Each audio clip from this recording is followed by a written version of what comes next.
The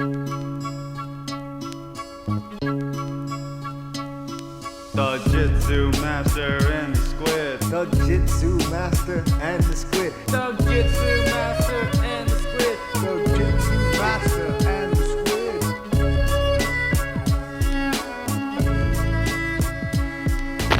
Welcome to the Thug Jitsu Master and Squid Show.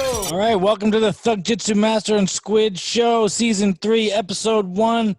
We have the number 3 bantamweight fighter in the UFC, ranked number 3, Mr. Marlon Moraes. Welcome to the show.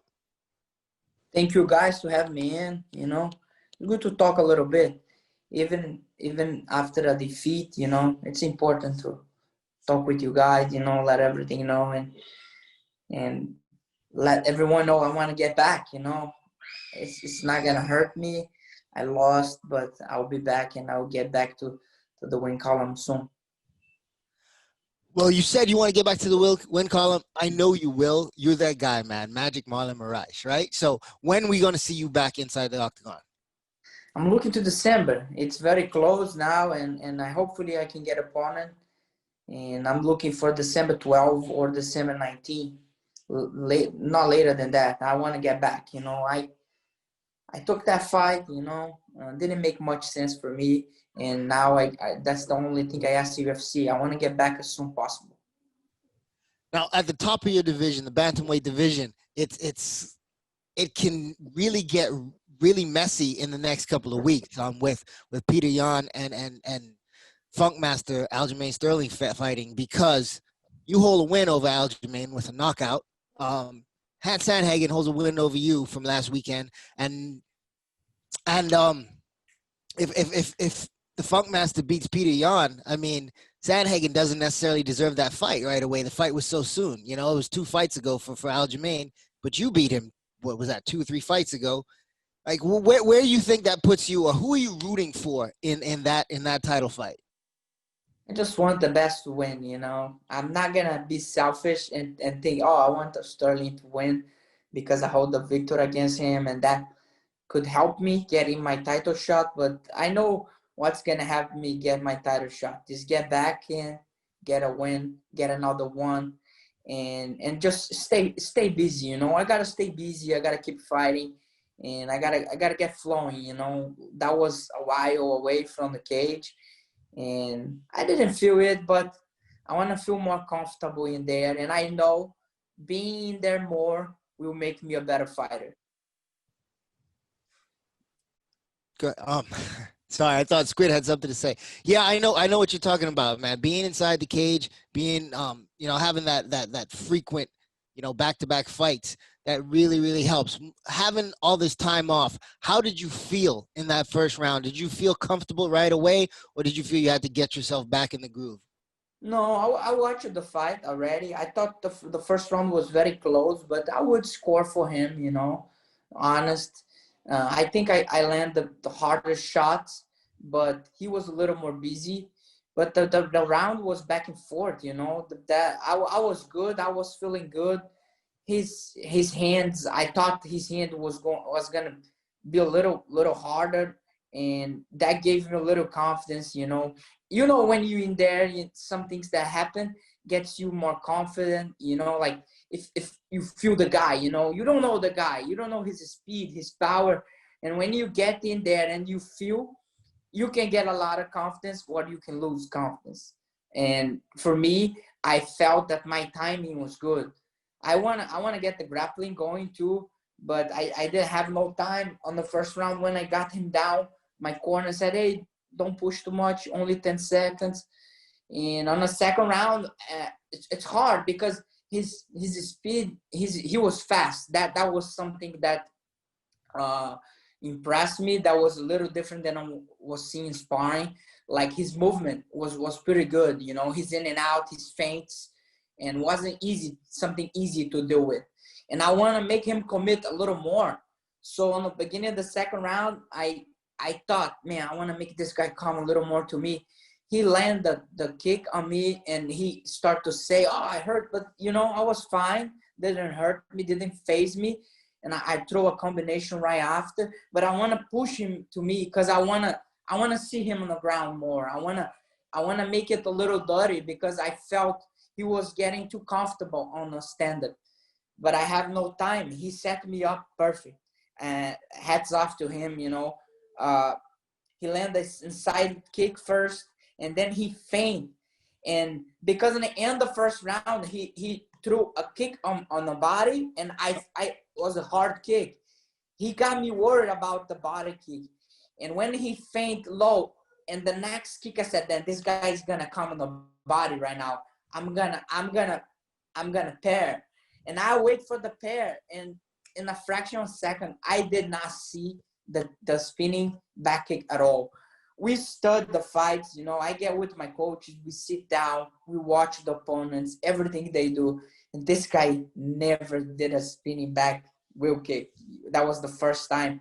And hats off to him, you know. He's a good fighter, great fighter. I think he's at the top. And I just want to get back. I want to get a fight in December, get back, maybe get 1-2 more, and I want to fight him again. I want to get in there again with him. Have more time. So looking at the UFC bantamweight rankings, you're number 3. You're right above Cody Garbrandt, Frankie Edgar, Pedro Munoz, Jose Aldo. Has any of those fights been presented to you, or are any of those opponents available? Are you trying to fight any of them? Do you have anyone in mind? Jimmy Rivera? Not yet. You know, I see on the top 10. You know, I'm gonna fight anybody in the top 10, even if in the top 15. And I want to get back. I want to win. And I'm hungry, man. I'm hungry. I want to get busy. And I got in there.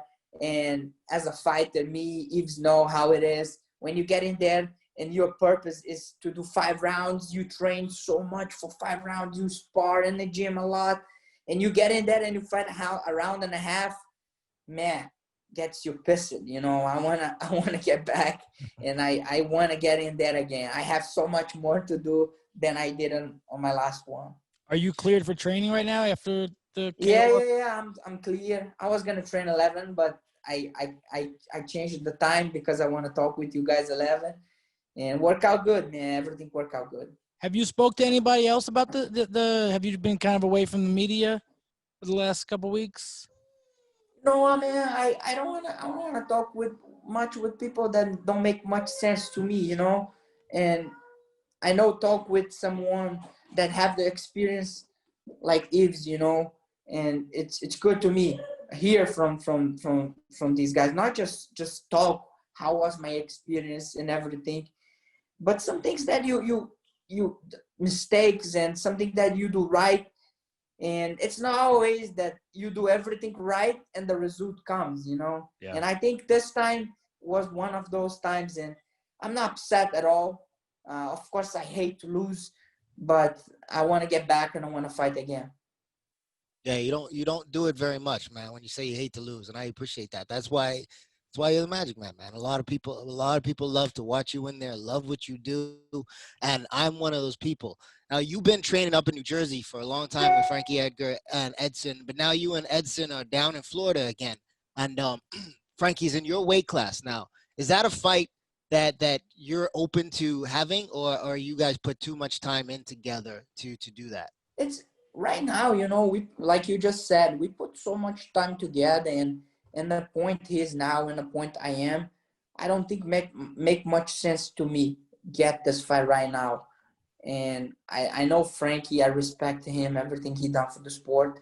But you know, one day if he's a champion or something happened, we gotta fight to get the championship fight. It's something different, you know. But right now, you know, I don't think make much sense for me. Maybe make more sense for me than for him. But you know, I respect him, and I don't know what are the plans. But maybe with the decision and the next fight, Frankie could be getting a title shot, you know. And why not, you know? Go, man, you know. I respect anything the UFC want to do for the guy. You know, the guy 3 divisions, legend. You know, he fought all the tough guys. His last fight was close. We gotta say, you know. Yep. Pedro put in a great performance, but Frankie won, and if they want to give him a title shot, I won't be mad. You know, I will be mad if I don't get a fight by December. I get that. I get that. I'm sorry.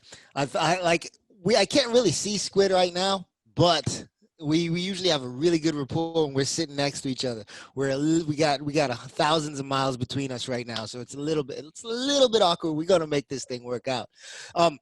Yep. Now you're down an American top team. You're not with Mark Henry and Frankie and those guys anymore. So right now, what coaches are you really working with down there? I know a lot of the guys down there. Mike Brown is one of my best friends. You know, I'm just curious as to who is your camp now that you're down. I do training more with Anderson and Mike, but for this fight, we had little issues because I was working with Anderson. Anderson is my striking coach since I was young. We grow together, you know. We learn. We brought him to US. He learned so much. We got to learn from Mark, and he got the job at American Top Team, and he's here. So I think made sense for me at some point. We moved down. I moved down back and worked with him. Well, I don't know if you remember, but I trained at American Top Team back in the days, and I see you training, and it was like one of those moments for me, like, wow, I'm here, this guy here. And because I follow you up all your career. I wish I would have got your autograph back then. And we were, man, me and Anderson, we worked this guy, we game plan, we train. And man, 2 weeks before the fight, Anderson comes with the news that he didn't get the visa to go to my fight. So, man, when you fight a guy that I always, man, I'm very confident in my striking, and everybody talking a lot about this guy striking, that I want to test this guy striking. I want to strike with him. And bro, I lost him. He could not go to my fight. And like, we got the changes 2 weeks before, and it's kind of awkward. You train with the guy knows everything, and he won't be with you for the last 12, 15 days because we have to go to Vegas. And you know, Macaron is a great guy. You know, we got one sparring, and Macaron watching, helped me out. And I said, cool, I got a guy. He's going to be with me. Macaron is a very positive guy. And we get to Las Vegas, and Macaron got positive for COVID. And he could not go to my fight. And I kind of like have no striking coach for the last 12 days. And it's hard, you know, like, don't hit pads, just grappling, you know, like throw punches in the air. And at this level, you know, it's something that we cannot have it anymore, you know, can't happen, but happened to me. If I had gone on a fight, knocked this guy out, we were all going to say, oh, it's you did it, you know, nothing mattered, but I lost, you know. It's something not like that. It's not an excuse, but I miss it this, you know. And I completely get what you're saying. It's kind of like the missing ingredient when you make a delicious meal all the time, but you're missing this one ingredient now. It doesn't taste quite the same. And man, I'm pretty good dipping kicks, dipping punches, and I never got kicked like that, you know. And my reaction would never be stop it. Like, if I see the kick, you know, I would dip. And I think, I don't know, man. It's probably just inside of me, but I don't know if I would get kicked if I was drilling more dipping, you know. If before the fight, when you're in the locker room, you dipping, you know, with somebody throwing real fast punches on you.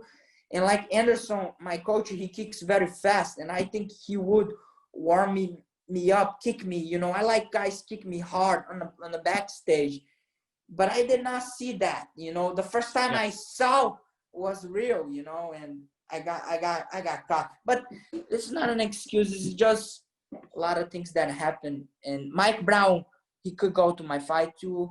Some happened here, and I was getting used to with him, you know, with the timing. And when you have someone you trusted, it's in your corner. And Mike Brown is not a guy that talks too much. You know him. He doesn't waste words. Right. So that's a guy that I respect so much, everything he says. When he says something, it's like, man, he said that. Like when you're on someone's back, man, put your weight over, you know, it's something, oh, I gotta do that, you know. And I know those things I miss it a little bit, but I'm gonna have it by December, and I'm gonna be way more confident. And it's just a learning experience, you know. No excuse. Hats off to Sandhagen. He was a better man. He showed me that he's really there. You know, the level, the speed, the especially I think his footwork too. He's a little bit of Dominic Cruz, but I would say he's better. He's a tall guy, you know. But we were ready for the tall guy.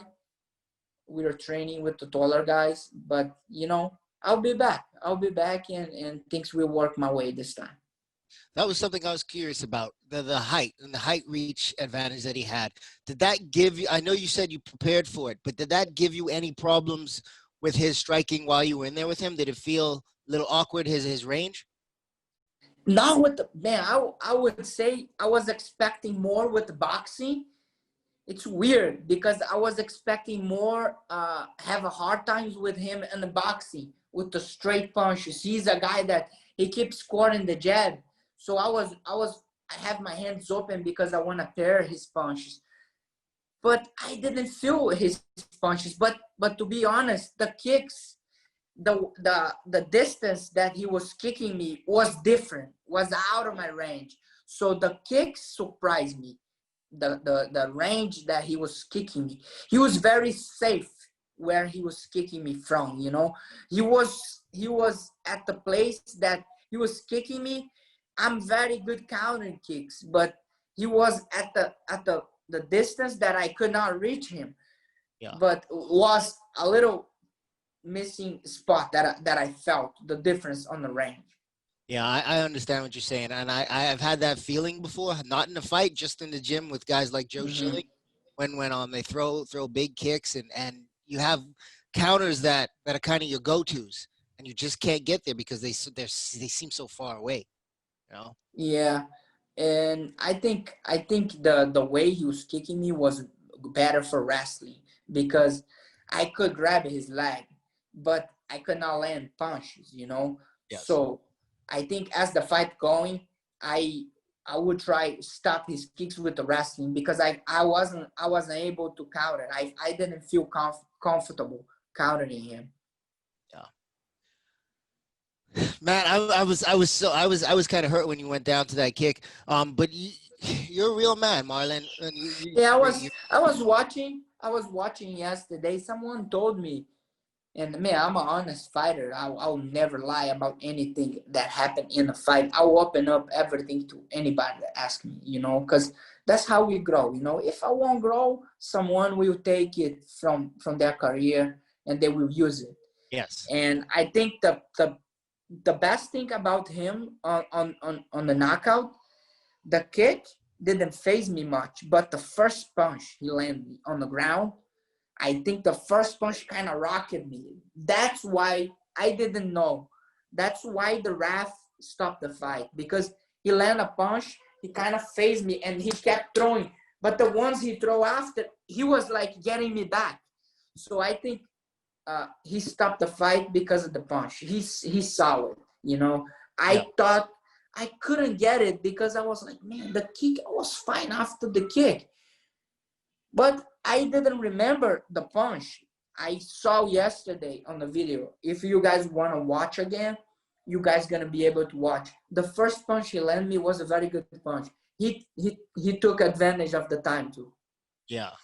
That wasn't only the kick, you know. Yes. Yeah, that shows some experience on his part. Like you gave him credit. You showed that you said that he's at that level, and that's what you need. When you find these openings, you got to take advantage of it. He was able to do so, land the good shot that stunned you, and at that point you just pour it on and just hope the referee sees it and comes in and ends it. Yeah.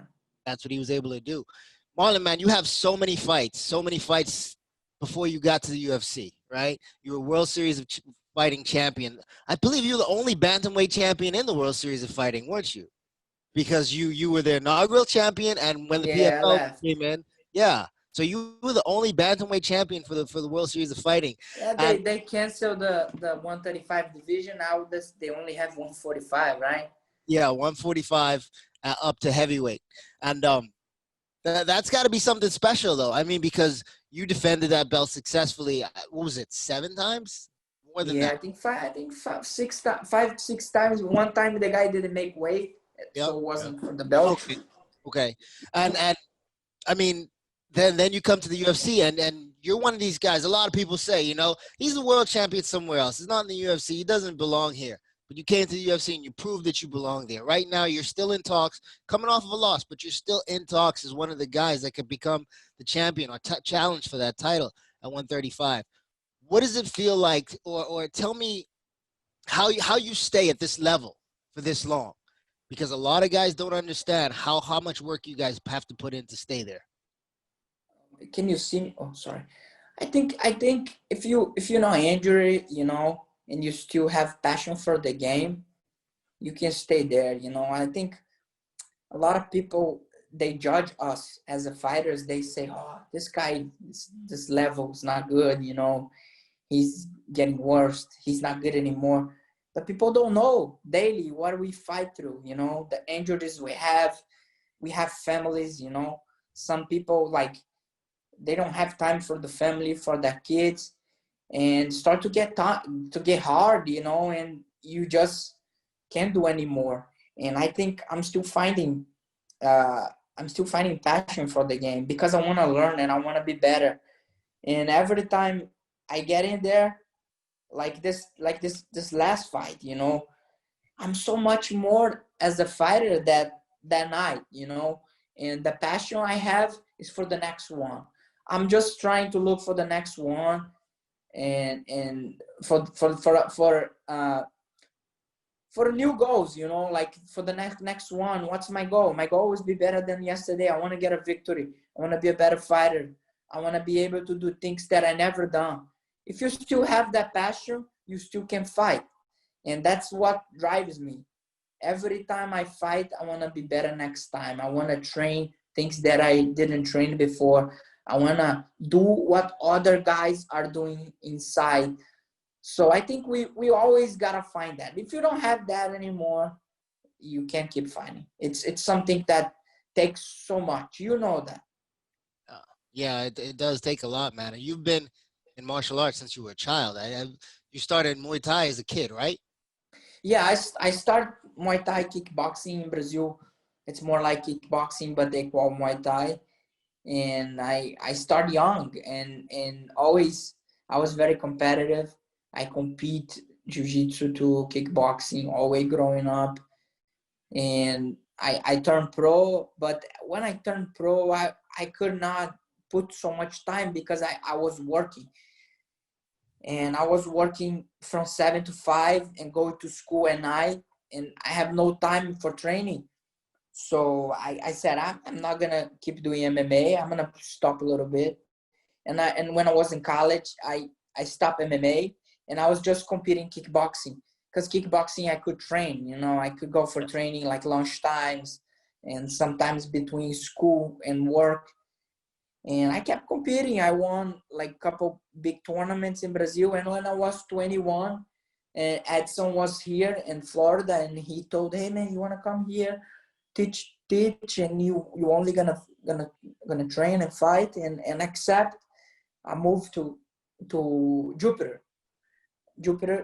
here. It's like 30 minutes from me, and I start to teach at the Armory. I don't know if you remember this gym. Kurt Pellegrino, all those guys, they were there, but when I got there, they were all gone. Arms Franca was there too. And I teach there. We stayed there training, fighting, and until I get the opportunity to go train with Frankie, one of Ben Henderson's fights. Edson went there, and he took me with him, and I liked the guys, and then the opportunity to fight for the World Series came. Frankie got hurt, Edson got hurt, and the Ali said, "Hey, you want to fight?" I said, "Yeah, I do." "Oh, I got you a fight. And I took the fight, and that's how I start everything on the World Series of Fighting.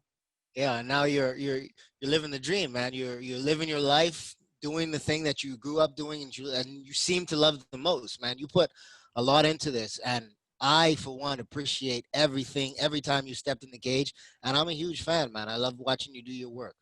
Yeah, man, and I have so much more to do, and I'm not gonna say what I'm gonna do. You just watch because, man, I have that fire on me, and I wanna get back, I wanna. Now I'm in the mixed. I was when I was the number one, and man, nobody want to fight me. That was weird. Nobody want to fight me, and the UFC kind of didn't want to give me the guys losing and the guys behind. So man, I'm not number one anymore. I want to get there again. Nobody gonna deny fight me now. They don't have what to say. What they gonna say? Why they don't want to fight me? I got so much people saying no to fight me.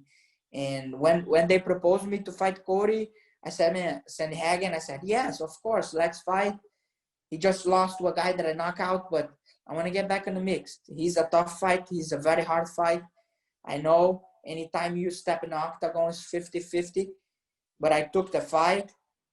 Now I lost. I'm here. I want to just get back and start to work again my way up.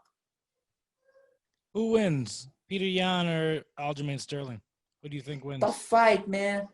I think early on I see advantage for Sterling. If Sterling is able to capitalize the ground on the beginning, he might finish young. He's good taking the back. He locks the triangle good. It's a position that you put yourself in, and you secure that position when you lock that triangle, and he does it well. And he's better now fighting. He's pressuring more fighters. He did that he did that against Jim Rivera. He did that against Sandhagen. And if he's able to secure the first round and don't get Jan to sweat, I think he will win. But if past the first round, he won't. Jan's have very good conditioning, and he won't stop. And the level of striking is a big edge between. I know Sterling is one of the best fighters in the world. I just don't see it. I just don't see his striking is not there. He's just scared to get hit. He puts his head back too much, and Ian combinations are good. He's gonna keep throwing combinations on Sterling, and Sterling won't have nowhere to put his head. And with the fight going, his shots won't be there. He might get him down a couple more times, but more he take down Young, it's gonna get worse because he's gonna keep getting up. Yeah, and then Aljamain's in good shape, but wrestling makes you tired, man. Offensive wrestling will make you tired against a guy who's able to get back to his feet and to stifle some of your takedowns. So And the way Sterling wrestles, he have very good conditioning, but as the fight goes, he's gonna get slow, weak. And the way he fights for the finish. That's gonna push so much of him. And Ian, he's ready. He's a 5 rounds fighter, and he throws a lot of combinations. And I don't know. We'll see. We gotta see. And I just don't see Sterling the way he does with the kicks from far. I don't think it's gonna work much with him. let me give you a hypothetical, Marlon. If let's say Aljamain does get the finish, Aljamain wins that fight. And I don't know who else is in the mix right off the top of my head. I'm not as technically set up as Squid. Squid, who else is the top 3 right now? Aljamain, Marlon, and is Cody Sandhagen a 2? Corey 2, I'm 3, Munoz 4, Frankie is 5. No. Garbrandt's Cody 4. Garbrandt is there, but he's not there. Yeah, he's not fighting. Gotcha. Cody Garbrandt, he's there, but he's not there because he's a flyweight now. Yep. Okay. So Okay, so let's just imagine that Pedro. Well, you're training with Pedro too, man. Yeah, Your weight yeah, class is stacked with guys who are right next to you. yeah. Me and Pedro, we train hard, but if it gets to a title position, to a contender, we will fight. Yeah. Of course, we have family. We both want to become one of the best in the world. But I just don't see me and Pedro fighting now and a win putting us on the title picture. Right. But if I get a fight, he gets a fight, and we fight, that's different. Yeah. And I just see that happening. Because they're in talkings about Frankie maybe fight Sandhagen. And I just don't know if Frankie will fight Sandhagen. Yeah. Yep. Man, I appreciate that old school honorable I think mentality. I think Sandhagen now is in a point that I was before. Where nobody wants to fight him. Yeah. It doesn't make And he sense. won't get the title shot too because he lost to a guy that's right there. Yes. For Sandhagen, he should, if Ian wins, be good for him. Yeah. I get that. But like what what I was saying is that I really appreciate that old school mentality, that honorable mentality of, this guy's my teammate. We work together. Yeah, we want to be the best, but we're not going to beat up on each other for foolishness. We're going to do it for a title shot or for a title. Anything less than that is really not worth it. It's not worth Yeah, our we will do because, man, me and him, like right now, anybody we fight, we will be very helpful for each other. So we gotta be smart too. But if it comes to a title, we have to be smart as well. So we respect each other. And we have conversations with him and with other guys too. Like, man, if I'm gonna fight for a contender opportunity, it's better I beat a guy that I like and I lose to a guy that I like that I go and lose to a bum. Get out of here, you bum. Yeah, fuck. Yeah. Lose to a guy like Henry Cejudo, like I did. I hear you, my man. Man, It's interesting. Yeah, well, I'm just looking at the rankings right now. It's like it's got to be tough to be a UFC matchmaker sometimes when people have fought each other already and they train together. they train together, and if Sterling wins, it's a tough position because you beat Sterling and Sterling already beat Sandhagen. Yeah, So I think I'm gonna be honest with you. Like here, we will have a friendly conversation. I think if Sterling wins, Frankie will fight for the title. that makes sense because how can you put Sandhagen in there? He lasted a minute. Yeah, Yeah. Frankie will fight for the title, and probably Sterling. Probably no. I think for sure they will match up Ian and Sandhagen. Sandhagen deserves that bout. I think. That's a good fight. I honestly like Peter Yan and you. Yeah. I like that fight. I still want to get that fight.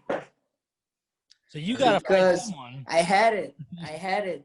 We're supposed to fight in June, but the fight got canceled. But we will get it there. Like I said before, it's when I wasn't in the UFC, I said it will be fun getting in the UFC because I want to. I was looking to the top 10 and like, man, I want to fight all those guys and man, I'm getting there. I fought maybe 5, 6, and I want to keep fighting the top 10. Yeah, there's a couple fights that I'm excited for you, man. I would love to see you and Cody Garbrandt, and I would love to see you. Yeah, but Cody Garbrandt, we're supposed to fight. He moved down. Yep. We were fighting October 10th. They talked with me. They called me and said, of course, yes. That fight made a lot of sense. He just coming off a victory. I was victory too.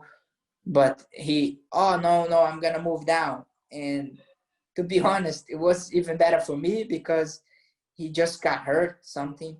Yeah. And he's cutting too much weight. And yeah, it's gonna. That's not the best way for you to move down. I'm not moving down. If I want to move, I'll move up to 45, 25. You already, I'm already, my fight week, I'm about 48, 47. It's 12 pounds. I'm already cutting, you know. Imagine 12 plus 10, it's 22 pounds. It's That's too a lot of much. pounds. 10 kilos. Yeah. That's a lot of pounds. That's Yeah, no, I feel like 135 pounds is the perfect weight class for you too. You know. Yeah, and the 45, that's the guys are taller now. They're moving down from 55. Yeah. I don't know why, man, people do that. Because you see a guy like Volkanovski, he's not the biggest guy in the division. And you see his performances, he's very active. He throw a lot. People should take from this, you know, see and take advantage. I think he took from Frankie because Frankie kind of laid that blueprint out for people. You know, be in shape. You can be the smaller guy, but be in shape. Your cardio's good, and you recover. You recover from big shots when you're I in don't think Volkanovski weighs more than 165. Yeah. He look fit, you know. Like every time I see him, I'm like, man, this guy's my size. That's funny. I I like to was see that. watching. I was watching while I was in Abu Dhabi with that crazy schedule. Yeah. And we were watching his first fight with Holloway. Very, very, very active, busy, you know, like with the kicks, not hard kicks, but kicking like many times. I didn't watch the second one, but the first one, he looked very impressive. I don't know if he won the second, but I definitely thought he won the first one. Yeah, I agree. And the second one, I scored that one for Holloway. I think they would have done it again for sure if Holloway had gotten that one, but it is what it is. Again, you mentioned something that I want to touch on. You talked about that crazy schedule over there. Did the time zone, did the time frame affect you? And what time did you fight? What time was it locally when you fought? Do you remember? Man, I fought 6 a.m., 6:15 probably. Yeah, that's got to be crazy. So your schedule over there, do you Yeah, think? but the only mistake I made with the schedule was I I tried to go to their schedule. I should stay on our schedule, you Yeah, know, and I think could help me a little bit because I went to that schedule and the day before the fight I couldn't sleep well, you know, because I have to wake up we have to be downstairs 4 a.m. and we went to bed like 10. So you know, it's man, exactly. I'm gonna fight you. The thing that I thought when I was home was the thing that happened there, but I still made the mistake. When I was home, I was thinking, man, when we waiting for the fight, like the day of the fight, you wake up day of the fight, boom, you wake up, we don't sleep anymore Yeah, because we're in that zone. I said, I'm gonna do that there because I won't sleep, and I changed the schedule there. I was getting trainings at 6 a.m. So after waiting, I woke up naturally 4. So I didn't sleep much. And I woke up 4 and I went all the way from 4 until other 4, you know? yeah, So that's long, man. it's hard, man, you know, like to, and I don't know. I would do different. If anybody asked me, just change the time and go our time. And the UFC changed too. We're supposed to fight 8:30, and we got there, and they said, "Oh, the show end too late in Eastern time, so we're gonna start the show early." And the show got 2 hours. They did the show 2 hours and a half before. So it was an experience I never done before, and next time I'll do different. Yeah, you'll be prepared this time. The next time. Yeah, but I thought I was doing the right thing. But you know, when you're there, you know, like things just happen so fast, and when you see everything is done, and you gotta sit down and put everything together and see what you did right, what you did wrong, and don't make the same mistake again. Fight game is not, it's not for the weak, man. It's not, and it's not easy. You know, traveling to the other side of the world, fight somebody at 6 a.m. in the morning and show up at 4 a.m. This is not like everybody talks about, man, I would love to do that. I'd fight 15 minutes for a couple $100,000 for a couple $1 million. Nah, this thing is Easy, not easy, right? People say it's easy. Wow, wow. yeah, This it's guy not got 15 minutes, 25 $50,000. minutes. This guy got $50,000 for a spinning back kick. That's only one kick. Nah, nah, nah. I said, okay, it's one kick.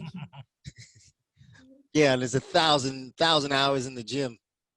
Yeah, 1,000 that's. hours a month, man. It's crazy. You are so lucky. You are lucky. You are lucky. Everybody say, "Oh, you're lucky. You're lucky to have a career." You know, like it's so easy. What you guys do? You guys get in there 15 minutes. Yeah, that's what you see. Yeah. You know, those like it's like everything else. Those potato chips that you love, those things come in a nice convenient package, but there's a process to make that. It's the same thing for fighters, man. You gotta go The through the process. I always tell this to my wife. When you have a job, you show up at your job 8 a.m.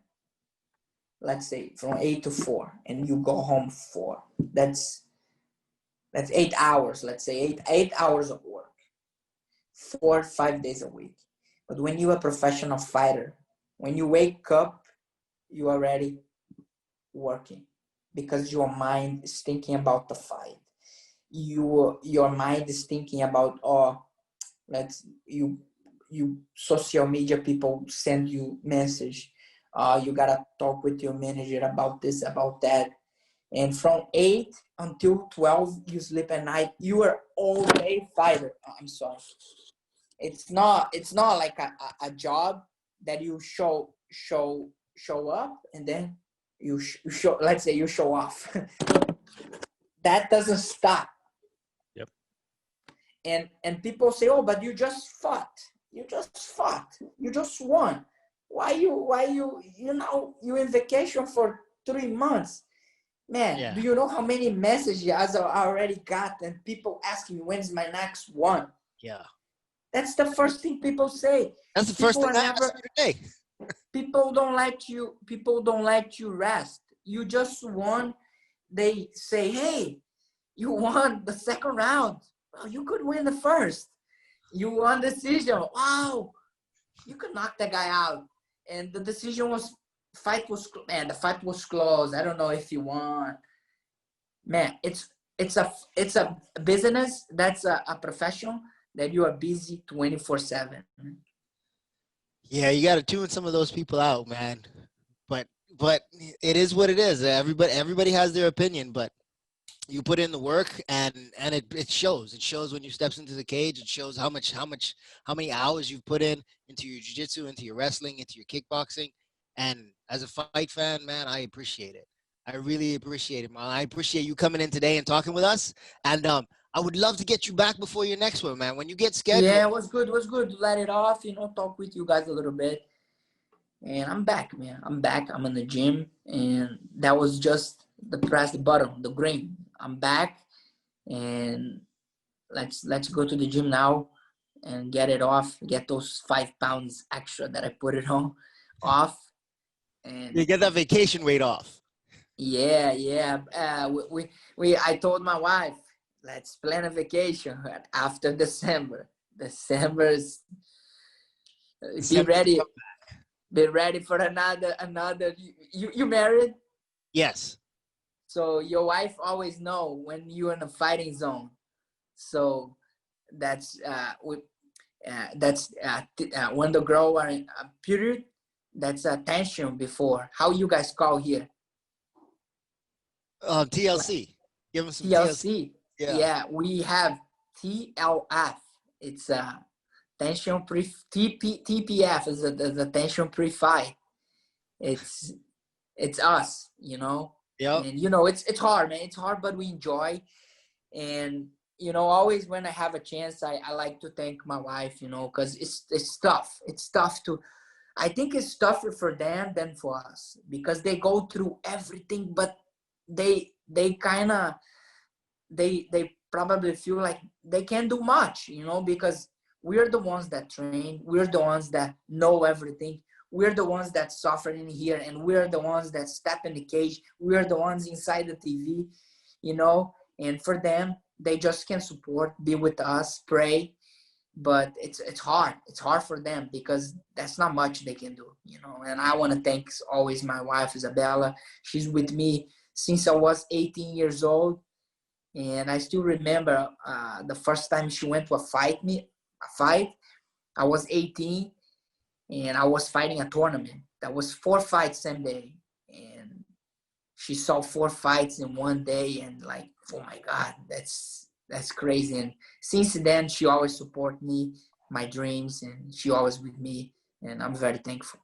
That's beautiful, man. You jumped her in and she's been there for the whole ride. That's awesome. Yeah. Great, man. Man, Isabella, thank you for supporting this man. Like they say, behind every great man, there's an even better woman, you know? So we appreciate her too, man. We appreciate you and everything you've done. And Marlon, man, I'm gonna stay in touch. Please come back. Thank you. Always. Whatever you guys need, I'm here. Awesome. Thank you so much. Yeah, Have a good day. Good talk with you guys. Training. We look forward to seeing you fight again in December. See you, my man. I love the chair, man. Yeah, his chair's pimped out. Mine's just this regular. Yeah. Next time I get a UFC bonus, I'm gonna buy a chair like yours. I'll send you the link. The red's my favorite color. Oh, same. My whole apartment's red. Thank you so much, guys. Take care, Marlon. Take care, Marlon. Bye. Magic Marlon Moraes. There he is. Season 3, episode 1. Number 3 ranked fighter at the bantamweight division, the UFC, right on the cusp of title shot, very close to a title, very tough division he fights in. Very, very, very tough, as I was hinting at it, as it's hard to be a UFC matchmaker. It's a tough position he's in. He either has to fight someone he's already wrecked, or he's got to fight someone way lower ranked than him. Yep. That's those are both really big risks, because you got Jimmy Rivera, you got Rafael Sunsao, and then below that is Dominic Cruz, Rob Font, Cody Sandhagen. Those fights aren't even that exciting. Yeah.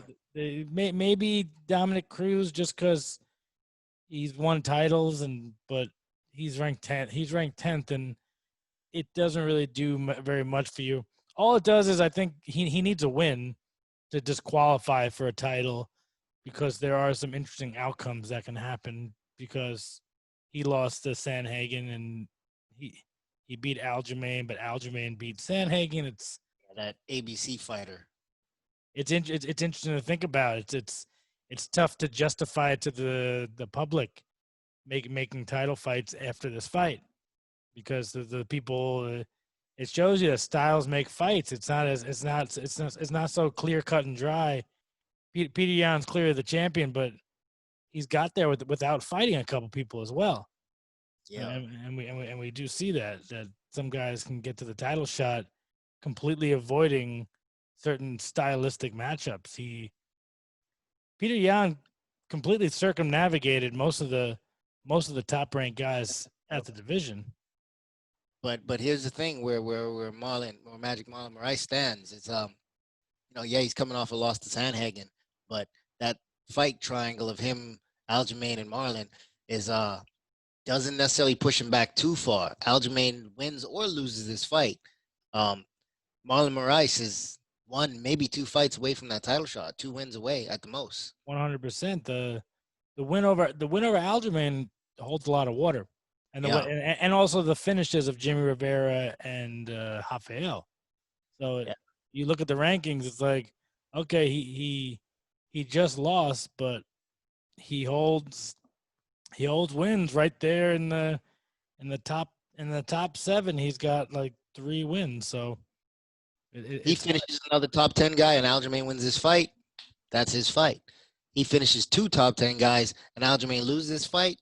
I still see him getting that fight with Beyond. Could be his fight, yeah. But then you see the stupid stuff that the UFC does is when he beat Jose Aldo.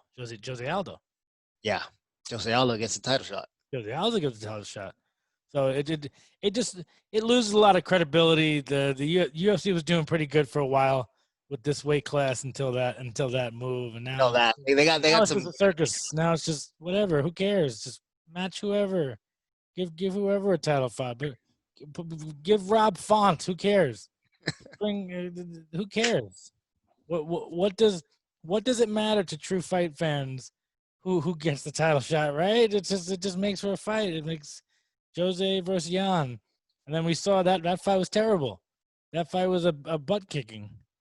Yeah, well, You had a guy that didn't deserve a title shot and he got what he deserved by getting in there. So it's like it is what it is. It is what it is. So I like what he talks about. I think there's some great featherweight fights for him. I think he could. I think him versus Yair Rodriguez is a great fight. I think The size of those guys just concerns me. Marlon is not a big guy. He's a big guy at 135, but that's within the weight class. He's not big for the weight class. yeah, it's tough to put him against Calvin Kattar. Josh Emmett's pretty big. Jeremy Steven pretty thick. It's tough. I think he would have success there because he's not cutting weight, and clearly a bunch of those guys are cutting some good weight. Cutting some weight. He's a really sharp striker. A lot of those guys aren't as dynamic as say Cody Sandhagen. They're not necessarily going to come from an awkward angle that he doesn't expect. Those guys are pretty consistent. They do the same things all the time. Sandhagen hit him with something that he's never seen him throw before. I've been in that position with Jorge Masvidal. Seen Masvidal throw some leg kicks in street fights. And then I remember the very first head kick he throws, it threw me off. The second one he throws landed. And that sounds similar to his story. Not the exact same thing, but similar to the story that he said when he talked about Sandhagen landing that wheel kick. But it's just the weight at 145. Those guys are big. Those guys him against Benavidez, though. I think Benavidez can make for a good make for a good fight. I'm just looking at some of the rankings. Who could be a good matchup for him? Yeah, it's just an interesting spot for him to be in. He's in a very unique position. He's still ranked third in the world. He has lost 2 of his last 3 fights, but one of them's the champion. One was Cejudo, yeah. One was Cejudo, so that guy's not fighting anymore. So, and he avenged his Rafael Sunsouth loss, and before that, his last loss was in 2011 to Davidas Turasivicius. So, yeah, I don't even remember that guy. He fought in WC a few times. That was in Ring of Combat. That was Ring of Combat fight, but that was his last loss. Marlon was 5-4-1 before he went on a long streak. Yeah, and then he went from 5-4-1 to 18-4-1. So the MMA is that type of sport. You can have that you're 5-4-1, and then 3 years later, it's you can get kind of. That's that Dennis Kang effect. So, gotta appreciate that. That's a name I haven't heard in a long time. Hey, yeah, that shows you I'm old school. I'm just trying to prove my old schoolness. 43 years old, Mr. Dennis Kang. Maybe we get him out here one day. Never got him into the UFC at the right time. Yeah, it was just the wrong time for him. It was too late when he was doing his thing in the Pride welterweight Grand Prix. Yeah, a couple of guys. They got to the UFC too late. Him, I think Glover. Glover still did well, but I think it was just a little bit late for him. Yeah, and Glover is still right there. Yeah, Glover is he wants to he's lingering around. He wants that UFC title so bad. He's gonna linger around until he gets a title shot. I think he should be next. I think he's next in line. Yeah, Blachowicz might be the guy that Glover still has just style wise may have a great shot at. Perfect style for him. I think that's a style that can frustrate Blachowicz. Yeah. And his last fight is a win over Anthony Smith, Nikita Krylov. He's got wins. He lingers around, man. He's just been since that John Jones loss. he fought for the title in 2014, and now in 2020 he might get a title shot again. The guy's 67 years old, and it's like it's crazy. It's nuts. But we're back, man. Let's get this together. We're gonna have some really good guests this summer. Of course, we got the Diamond is always coming through. We're gonna get Frankie Edgar, and we're gonna try and get some of these new guys, some of these younger guys. We got a bunch of Bellator fighters we're gonna get to come through. We're going all in, we're going all out, and we're going for the knockout. Doug Jitsu Master and Squid just bringing it in 2020. Yeah, we got that Musasi Lima fight coming up in a week. That's it. We're gonna reach out to Douglas Lima and maybe even get Musasi up in here. That'd be great. Well, click subscribe, click follow, like, tell your friends, tell them the show's back. Tell your